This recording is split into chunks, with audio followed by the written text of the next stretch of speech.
telefishinka ETN warkaasi waxaa magaalada Garowe ka soo diray wariyahayaga Cabdiraxmaan Maxamed Ilkacase haddaba si aan wax uga ogaano daawadayaasha ku dhaqan magaalada Garowe xarunta Puntland ayaa noo suurto gashay in ay halkan tahniyado iyo salaameynta ka gudbiyaan Axmed Maxamed waa wariye ka howlgala magaalada Garowe ay Axmed kusoo Cabdiraxmaan Ilkacase aad u mahadsantahay halkan waxaan ka salaamayaa dhammaan inta ay taqaana gaar ahaan inta iga mudan waa walaalahay iyo caruurtayda ugu horeyn aan ku bilaabo walaashay Saciid Maxamed Cabdiraxmaan iyo ninkeeda Faarax Xasan warsame Haashim Faarax Xasan Cabdi Fataax Faarax Xasan Cabdullaahi Faarax Xasan Ayaan Faarax Xasan Luul Maxamed Sheekh Cabdalle iyo caruurteeda Cabdiqaadir Yare gaar ahaan aniga caruurteeda Khadro Barlin Maxamed Mumtaaz Maryan Faarax dhamaantoodna ah ilmo Axmed Maxamed Cabdiraxmaan waxaan sidoo kale halkan ka salaamayaa Cabdiraxmaan Maxamed Aadan Cabdiraxmaan Koronto oo ku sugan imka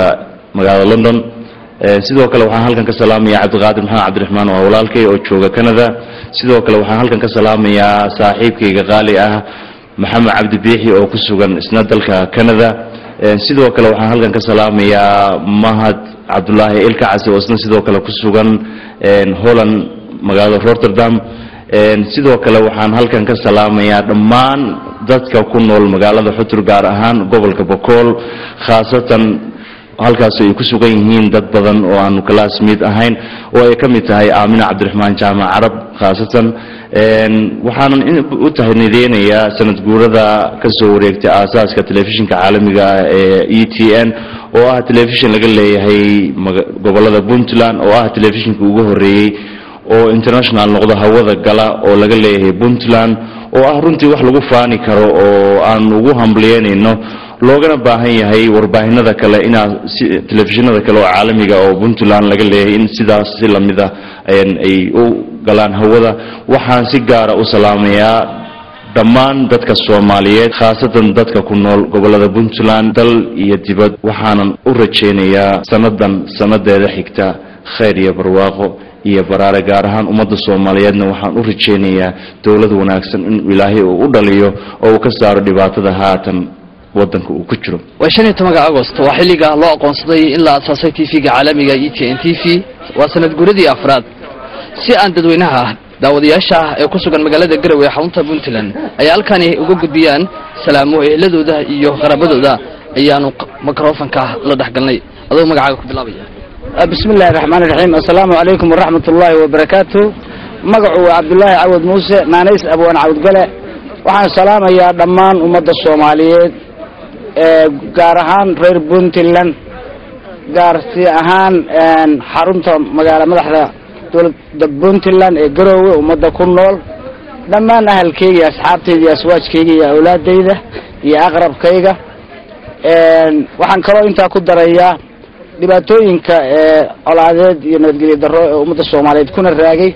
qaybo iska ladnaana hadda soo wajahay waxaan ilaahay uga baryaa in Ilaahay usriga yusri ugu bedelo nabad ugu bedelo waxaan kaloo leeyahay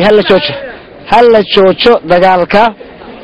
hooyo uu gablanshaa cilmigu hakiya hantidu burburshaa hadhow qooma ma joogtiyo hiifna waa ka damayn hayinkaaga ninkaan hadhow ku rarahayn haddaan ku furaya haddaan ku raraya ha ka yeelin waqaayo hal joojo dagaalka Soomaaliyeed wabillahi tawfiiq waa 15 Agosto waa xilligii la aasaasay TV-ga caalamiga ETN waa sanad guuradii afraad si aan dadweynaha u ogaano isla markaasna ay raalliyadooda halkan uga soo gudbiyaan dhammaan ehelada ay ugu gudbiyeen ayaan mikrofoonka la dhaxqaadnay adoo magacaaga ku bilaabaya aad baan ugu faraxsanahay telefishinka ETN iyo barnaamijyada sii deysaan dhalinyarada yar yar ee wareeyaasha waxaan leeyahay sanad guuro wanaagsan aad baan ugu soo dhaweynaynaa ama santahay yaa jeceshahay oo halkan sanad waxaan salaam halka ugu gudbinayaa dhammaan asxaabtayda oo dhan xaaskayga iyo caruurtayda oo Mareykan ku nool iyo dhammaan saaxiibada iyo intay garanaysa iyo Soomaali weyn aad baadna u mahadsantahay waa 15 Agosto waa xilligii la aasaasay TV-ga caalamiga ETN waa sanad guuradii afraad haddaba dadweynaha ku dhaqan guud ahaan